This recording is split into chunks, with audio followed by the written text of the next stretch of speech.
They didn't just make noise, they made my entire house feel like it was slowly falling apart, night after night. And by the time I realized what was really going on, I was already too far in to walk away. At first, it was so subtle I almost laughed it off. Just this low, steady hum, like something distant, something you'd expect in a neighborhood that wasn't exactly quiet. I lived just outside a small industrial strip in a town called Brook Hollow, kind of the place where you get a mix of old houses, a few auto shops, and businesses that close early enough not to bother anyone. Or at least that's what I thought when I moved in. The first night I noticed it, I was sitting on the couch with a beer, half watching some late-night rerun, when the glass on my coffee table made this faint clinking sound. Not loud, just enough to make me pause and look at it. I remember thinking, probably a truck. You get those sometimes, big ones rolling through late, shaking the ground just a little. Nothing unusual, so I ignored it. But the next night, it came back. Same time, right around 10 p.m. Only this time, it lingered. Not a quick rumble. Not something passing by. It stayed. The walls gave off this soft, almost imperceptible tremble, like the house was quietly shivering. The kind of thing you feel more than hear. I got up, walked around, stood still in the hallway, just listening, or trying to. It wasn't a sound you could really pinpoint. It was more like pressure, like the air itself had weight. Still, I brushed it off, until it became a pattern. Every night. Same time. Same vibration. And it didn't take long before mildly annoying turned into something I couldn't ignore anymore. My kitchen cabinets would rattle just enough to make the glasses tap against each other. Tick, tick, tick, like a clock you couldn't turn off. Picture frames in the hallway started shifting, not falling, just slightly crooked, like someone had nudged them in passing. And the bed, that was the worst part. It felt like trying to sleep on top of a washing machine stuck in a low spin cycle. Not violent, not dramatic, just constant enough to mess with your head. You'd start to drift off, and then, there it was again, pulling you back. Sleep got weird. You know how when something keeps waking you up, your brain starts anticipating it, even when it's not happening. That's where I was after about a week. I started dreading 10 p.m. I'd check the clock without meaning to. 9:47, 9:58, and then just wait for it. And when it hit, it felt personal, like someone had flipped a switch just to mess with me. Now, right next to my property, separated by a chain-link fence and a narrow strip of gravel, there's this big metal fabrication shop. Steel core fabrication. Massive building. Thick concrete walls. During the day, it's loud. Grinders, presses, forklifts moving around. But that's normal. That's expected. At night, though, it always looked dead. Lights off. Parking lot empty. No movement. So I didn't immediately connect the two. But after about 10 nights of this, I started running out of other explanations. So one evening, just before 10, I walked over. The place had a side entrance lit by a flickering overhead bulb, and inside, I could see a guy at a desk, probably late 50s, gray beard, reading something under a desk lamp.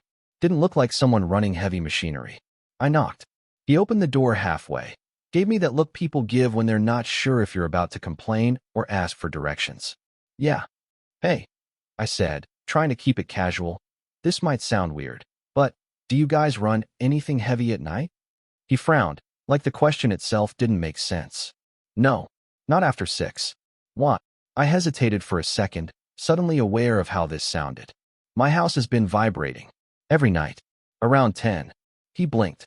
Vibrating. Yeah. Like, not loud, just constant. Thought maybe it was coming from here. He shook his head almost immediately. No way. We shut down everything by evening. Nights are just me and paperwork. Maybe you got bad pipes or something. Bad pipes. I nodded, even though I knew that wasn't it. Yeah, maybe. He gave a polite shrug, already halfway back inside. Good luck with that. And that was it.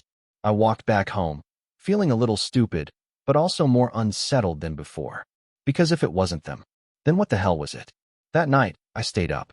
Sat in the living room with all the lights off, just waiting. 9:59.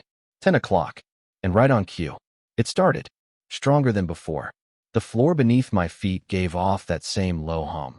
But this time I could feel it in my chest, like a distant engine running somewhere underground. I grabbed a glass from the kitchen counter, held it in my hand, and watched the surface of the water ripple. That's when something shifted in my head. Because whatever that guy said, this wasn't normal. And it definitely wasn't my pipes. Over the next few days, I stopped trying to ignore it and started paying attention. I grabbed a notebook, nothing fancy, just something I had lying around, and began writing things down. Time it started, how long it lasted, which rooms felt it the most. At first, it felt a little obsessive, like I was overreacting. But then something happened that made it impossible to dismiss. It was a Thursday night. Same routine, same vibration, same slow build. Except around 11:30, I heard this soft sliding sound from the living room. I walked in and saw one of my bookshelves tilted forward just enough that a couple of paperbacks had slipped off and hit the floor. Not fallen over completely, just moved. Enough to prove a point. I stood there for a second, staring at it, and I remember thinking, okay, this isn't in my head anymore. This is real, and whatever's causing it is strong enough to move things. That's when annoyance turned into something else, something sharper, because now it wasn't just about sleep. It was about my house, and I had a feeling. Someone wasn't telling me the truth. I didn't sleep that night, not because of the vibration, not entirely, but because something in my gut had shifted. That quiet, patient part of me that usually gives people the benefit of the doubt, it was gone, replaced with something colder, more focused, because now I wasn't just dealing with an annoyance. I was dealing with someone who either didn't know what was happening, or worse, did know, and chose to lie about it. The next morning, I made coffee, sat at my kitchen table, and flipped open that notebook again. What had started as random notes suddenly felt like evidence. Times, patterns, duration, every single night, like clockwork. And the more I looked at it, the more it pointed in one direction. Steel core. I tried to be reasonable one last time. Called the number listed on their website. Got routed through a receptionist who sounded like she'd rather be anywhere else, and eventually ended up on the phone with the owner, a guy named Marcus Halley. His voice had that tone, you know the one. Polished, controlled, just a little impatient. Yeah, this is Marcus. Hey, Mr. Halley, my name's Evan Cole. I live right next to your facility. I've been dealing with some pretty intense vibration at night, and he cut me off. Look, we've been there 15 years. Never had an issue. I understand, but this just started recently, and it's happening every night around 10. Then it's not us. Just like that. No pause. No curiosity. No attempt to even pretend to care. It's strong enough to move furniture, I said, trying to keep my voice steady. I've documented it, and I just want to figure out what's causing it. He sighed, loud enough for me to hear it through the phone. Industrial area, Evan. You live next to industry, you're going to feel things. That's just how it works. That doesn't mean it's okay. Well, he said, a little sharper now. Maybe try rearranging your place. Rugs help. Dampens vibration. Rugs. I actually laughed, not because it was funny, but because it was so dismissive it almost felt like a joke. Right, I said. I'll look into that. We hung up, and that was the moment I stopped trying to be the reasonable neighbor, because that conversation told me everything I needed to know. He wasn't going to help, which meant if I wanted this to stop, I was going to have to make him. That afternoon, I started digging. City regulations, zoning laws, anything related to industrial activity near residential areas. It wasn't exactly thrilling reading, but buried in all that legal language, I found something. A clause about nighttime operations. Specifically, restrictions on heavy machinery between certain hours if it caused measurable vibration affecting nearby homes. Not annoying. Not inconvenient. Measurable. That word stuck with me. Because suddenly, this wasn't about opinions anymore. It was about proof. So I did something I'd never done before. I hired an inspector. Cost me $750, which, I won't lie, stung a little. Not exactly something you budget for. But by that point, I was past the point of hesitation. The guy's name was Daniel Reyes. Mid-40s, calm, methodical, the kind of person who doesn't waste words. He showed up with a small case of equipment, sensors, cables, this little monitoring unit that looked like it belonged in a lab more than my living room. We walked through the house together. Where do you feel it the most? He asked. Bedroom. Living room. Basement's pretty bad too. He nodded, already placing devices. These will record vibration levels continuously, he explained. We'll leave them running for 3 nights. That should give us a clear picture. 3 nights is enough. If something's happening consistently, it'll show. I remember watching him set everything up, thinking, this is either going to prove I'm right, or make me look completely insane. Those 3 nights. They were the worst ones yet. and I don't know if it actually got stronger or if I was just more aware of it now. But everything felt amplified. The hum, the shaking, even the silence in between felt tense, like the house was bracing for the next wave. I barely slept. Spent most of the time just lying there, staring at the ceiling, listening to that low, relentless vibration. By the third night, I wasn't even frustrated anymore. I was locked in, like I was waiting for confirmation. When Daniel came back to collect the equipment, he didn't say much at first. Just packed everything up, told me he'd analyze the data and send over a report. 2 days later, I got the email. I opened it at the kitchen table, and about halfway through the first page, I just leaned back in my chair and exhaled. Because there it was. Clear as day. The vibration levels weren't just above acceptable limits. They were way above. Not borderline. Not debatable. Blatant. And the timestamps? Every single spike lined up perfectly with the times I'd been writing down. Night after night. Around 10 p.m.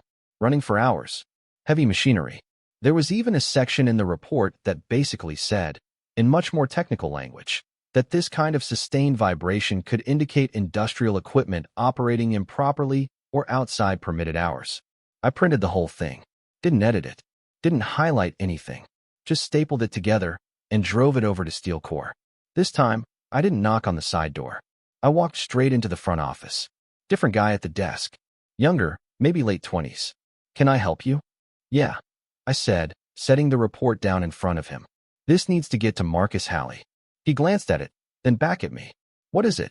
Something he's been ignoring. That got his attention. I'll make sure he gets it. Please do. I walked out feeling, not satisfied, exactly, but steady. Like I'd finally done something real. Now it was their move. I gave it 3 days.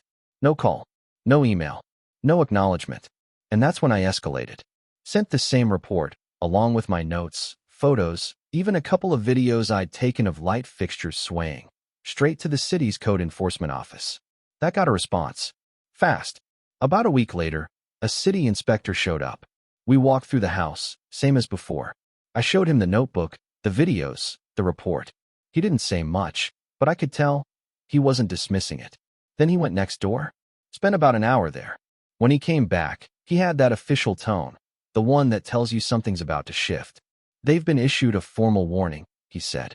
They're required to cease any nighttime operations that exceed allowable vibration levels. Immediately.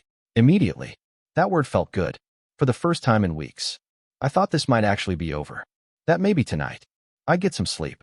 So I went home. Made dinner. Sat on the couch. Watched the clock. 9:58. 9:59. 10:00. And then, the vibration hit. Stronger than ever. Like they were making a point. I just sat there for a second, staring at the wall as it hummed quietly in front of me.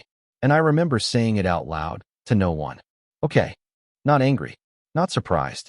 Just certain. Because at that moment, it stopped being a misunderstanding. Stopped being a neighbor issue. This was deliberate. And if they thought a warning was enough to scare me off, they had no idea who they were dealing with. I didn't call them again after that. Didn't knock on their door. Didn't try to reason. Didn't give them another chance to explain. Because at that point, there was nothing left to explain. They knew. The city knew. And they still kept those machines running like nothing had happened. So I stopped asking and started building something they couldn't ignore. The next morning, I filed a formal nuisance complaint. Not just a quick form and done. I went all in. Every note I'd taken, every timestamp, every video of my light fixtures swaying like they were caught in a breeze that didn't exist. I organized everything, labeled it, made it impossible to dismiss as just a complaint. And I added the inspector's report. That was the backbone. The part that turned this from a guy who can't sleep into a documented violation. The city responded again. This time different tone. No more warnings. They issued fines. Daily fines. The kind that start small but add up fast. The kind designed to make people stop what they're doing without dragging things into court. And for a second, I thought, okay, this is it. Nobody keeps bleeding money over something like this. They'll shut it down. They have to. But that night, 10 p.m., the vibration came back. Same as always. Steady. Relentless. Like the fines didn't matter. Like I didn't matter. And I remember just sitting there in the dark, hands folded, listening to that low hum run through my house, and realizing something that, honestly, pissed me off more than anything else so far. They thought they could outlast me, that if they ignored it long enough, I'd get tired, give up, maybe move, maybe just learn to live with it. And that idea, that I was just some inconvenience they could wait out, that's what pushed me over the edge. Because I'm a pretty patient person. But once I realize someone's counting on that patience to walk all over me, that's when I stop being patient. That's when I get precise. So I took the next step. I hired a structural engineer. Another $1,200. At that point, I'd stopped thinking about the money as expense and started thinking about it as leverage. His name was Laura Chun. Sharp, direct, no nonsense. The kind of person who walks into a room and immediately starts seeing things other people miss. She spent almost 3 hours in my house, checking the foundation, measuring tiny shifts in the walls, running her hands along support beams like she could feel what they'd been through. At one point, she stepped back, looked at the ceiling, and just shook her head slightly. "What?" I asked. She didn't answer right away, just took a few more notes, then finally said, "If this continues long-term, you're looking at structural fatigue, meaning it may not collapse tomorrow, but over time, cracks, weakening, possibly expensive repairs." I let that sit for a second. "And this is from vibration?" She looked at me like that was the obvious part. "Consistent, excessive vibration?" "Absolutely." That was it. That was the moment everything changed. Because now it wasn't about annoyance. It wasn't even about sleep. It was about damage. Real, measurable, long-term damage. And that gave me something I didn't have before. Urgency. I called a lawyer the same day. Didn't shop around. Didn't hesitate.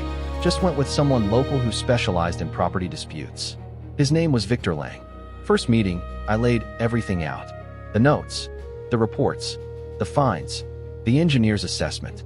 He sat there quietly, flipping through the documents, occasionally nodding. And when he finally looked up, he gave me a small smile. "Yeah," he said, "this is solid. So what happens now?" He leaned back in his chair. "Now, we give them one last chance to do the smart thing." He drafted a letter. Short, direct, no fluff. "Cease nighttime operations immediately, or we file for an injunction." No threats, no drama, just consequences. We sent it. And for a brief moment, I wondered if maybe this would be enough. If maybe, finally, they'd realize it wasn't worth it. 2 days later, Victor called me. They responded. "Oh yeah." I could hear the faintest hint of amusement in his voice. "They're not taking it seriously." I actually laughed. Not surprised. "Of course they aren't." "Which means," he said, "we move forward." So we filed. And here's the part that still kind of amazes me. Within 48 hours, a judge granted a temporary order. Just like that. No more nighttime operations. No heavy machinery after hours. No exceptions. I got the call while I was standing in my kitchen. Victor's voice, calm as ever. "It's done." I didn't say anything for a second. Just looked around the house, like I was expecting it to react somehow. That night, 9:58, 9:59, 10:00. Nothing. No hum. No vibration. Just silence. And I can't even describe how strange that felt at first. After weeks of constant tension, constant noise, constant anticipation, silence almost felt louder. I slept better that night than I had in over a month. But next door, everything fell apart. Overnight contracts, gone. Production schedules, wrecked. Deadlines missed. Clients furious. Because it turns out, a big part of their operation depended on running those machines at night. Something they were never supposed to be doing in the first place. And once that stopped, so did everything else. 3 days later, my phone rang. Unknown number. I answered. Evan. Different voice. Softer. Controlled. "This is Marcus Halley." I leaned against the counter, already knowing where this was going. "Yeah." Pause. Then, "I think we should talk." No attitude. No dismissal. Just careful. About what? About resolving this. I let a few seconds pass. Feels like we already did. Another pause. Then a shift. "We're willing to make adjustments.